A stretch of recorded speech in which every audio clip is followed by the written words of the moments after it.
ഈ വരുന്ന വർഷം എന്ന് പറയുന്നത് 2025 എന്ന് പറയുന്നത് ധാരാളം വേക്കൻസീസ് സൃഷ്ടിക്കാൻ പോകുന്ന ഒരു വർഷമാണ്. നമ്മുടെ രാജ്യത്ത് ഏറ്റവും കൂടുതൽ തൊഴിലവസരങ്ങൾ സൃഷ്ടിക്കുന്ന ഒരു മേഖലയാണ് ബാങ്കിങ്.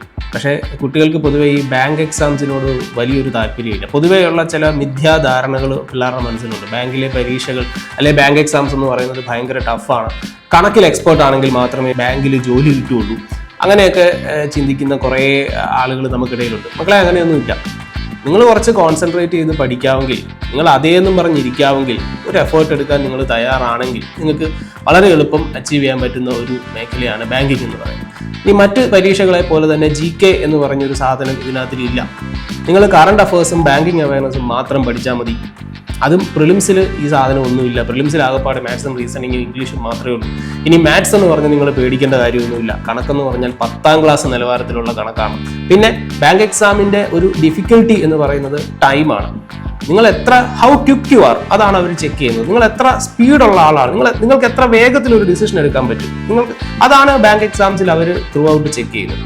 സോ കുറച്ച് ഫാസ്റ്റ് ആയിട്ട് ചെയ്യാൻ നിങ്ങൾ പഠിക്കുക. അത് കുറച്ച് പ്രാക്ടീസിലൂടെ അങ്ങ് വന്നോളും. 10ാം ക്ലാസ് വരെയുള്ള കണക്ക് നിങ്ങൾ പഠിച്ചാൽ മതി. വേറെ കൂടുതൽ കാര്യങ്ങളൊന്നും ഇതിനകത്തിലില്ല. മാത്സും റീസണിങ്ങും ഇംഗ്ലീഷും ഇതാണ് പ്രിലിംസ്. പിന്നെ മെയിൻസിലേക്ക് വരുമ്പോൾ കുറച്ച് കറണ്ട് അഫേഴ്സും കുറച്ച് ബാങ്കിങ് അവയർനെസ്സും. അപ്പോൾ കുറച്ച് ഫോക്കസ് ചെയ്ത് പഠിക്കാമെങ്കിൽ, ഇതേന്നും പറഞ്ഞിരിക്കാമെങ്കിൽ, ഇത് മാത്രം നിങ്ങൾക്ക് ചിന്തിക്കാൻ പറ്റുമെങ്കിൽ നിങ്ങൾക്ക് ഈസി ആയിട്ട് ജോലി കിട്ടും. ഈ വരുന്ന വർഷം എന്ന് പറയുന്നത് 2025 എന്ന് പറയുന്നത് ധാരാളം വേക്കൻസീസ് സൃഷ്ടിക്കാൻ പോകുന്ന ഒരു വർഷമാണ്. ഇപ്പോൾ ഈ ജൂൺ മാസം ആദ്യം മുതൽ തന്നെ നമുക്ക് വേക്കൻസീസ് ഓരോന്ന് വന്നു തുടങ്ങും. ആദ്യം വരുന്നത് റീജിയണൽ റൂറൽ ബാങ്ക് ആയിരിക്കും, അതായത് നമ്മുടെ കേരള ഗ്രാമീൺ ബാങ്ക്. ഇതിൻ്റെ ഓഫീസറും ക്ലർക്കും ഉണ്ടായിരിക്കും. പിന്നെ IBPS PO, IBPS clerk, SBI PO, SBI clerk, Reserve Bank of India അസിസ്റ്റന്റും അതുപോലെ ഓഫീസറും. ഇതേപോലെ ഇതിൻ്റെ ഇനി ബാങ്ക് എക്സാംസിന് പ്രിപ്പയർ ചെയ്യുന്ന കുട്ടികൾക്ക് ഇൻഷുറൻസ് മേഖലയിലുള്ള പരീക്ഷകളും എഴുതാം. നമ്മളുടെ 5ഓളം പബ്ലിക് സെക്ടർ ഇൻഷുറൻസ് കമ്പനികൾ നമുക്കുണ്ട്. അപ്പോൾ ഈ ഇൻഷുറൻസ് മേഖലയിലുള്ള ജോലികൾ നിങ്ങൾക്ക് എഴുതാം. അതും അത്യാവശ്യം നല്ല ജോബ് പ്രൊഫൈലൊക്കെ തന്നെയാണ്. ഒരേപോലെ ഉള്ള സിലബസുകളാണ് ഇതിലൊക്കെ. അപ്പോൾ എന്തായാലും ഒന്ന് ശ്രമിച്ചു നോക്കുക. അപ്പോൾ അങ്ങനെ ബാങ്ക് എക്സാമിന് വേണ്ടി ഇനി അങ്ങനെ മടിച്ചിരിക്കുന്ന ഒരാളാണെങ്കിൽ, അയ്യോ എന്നെ കൊണ്ടൊന്നും പറ്റത്തില്ല, ഞാൻ വെറും BA എക്കണോമിക്സുകാരനാണ്, BA മലയാളംകാരനാണ്, എന്നെ കൊണ്ടൊന്നും ബാങ്ക് എക്സാം പറ്റത്തില്ല, അങ്ങനെയൊന്നുമില്ല. ഏതെങ്കിലും ഒരു വിഷയത്തിൽ ഡിഗ്രി ഉണ്ടെങ്കിൽ നിങ്ങൾക്ക് ബാങ്കിന്റെ പരീക്ഷ എഴുതാൻ പറ്റും.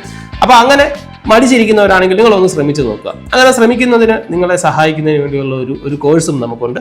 ആ കോഴ്സിനെ കുറിച്ചും ഒരു ഓൺലൈൻ പ്രോഗ്രാം ഒക്കെ നമുക്കുണ്ട്. അതിനെപ്പറ്റി നിങ്ങൾക്ക് അറിയാൻ താല്പര്യമുണ്ടെങ്കിൽ ഇവിടെ ഉള്ള കോൺടാക്ട് ഡീറ്റെയിൽസിൽ നിങ്ങൾക്ക് ബന്ധപ്പെടാവുന്നതാണ്. അപ്പോൾ ഞാൻ ഒന്നുകൂടെ പറയുന്നു, നിങ്ങളൊന്ന് കഷ്ടപ്പെട്ട് കഴിഞ്ഞാൽ, നിങ്ങൾ കുറച്ച് സമയം നിങ്ങളുടെ ജീവിതത്തിൽ കുറച്ച് നാളുകൾ ഇതിനു വേണ്ടിയൊക്കെ ഒന്ന് മാറ്റിവെച്ച് ഒന്ന് ഫോക്കസ്ഡ് ആയിട്ട് വർക്ക് ചെയ്യാൻ നിങ്ങൾ തയ്യാറാണെങ്കിൽ ഇതേപോലെ സുഖമുള്ള ഒരു കരിയർ നിങ്ങൾക്ക് വേറെ ഇല്ല. അപ്പോൾ അതുകൊണ്ട് ഒന്ന് ശ്രമിച്ചു നോക്കാവുന്നതാണ് കേട്ടോ.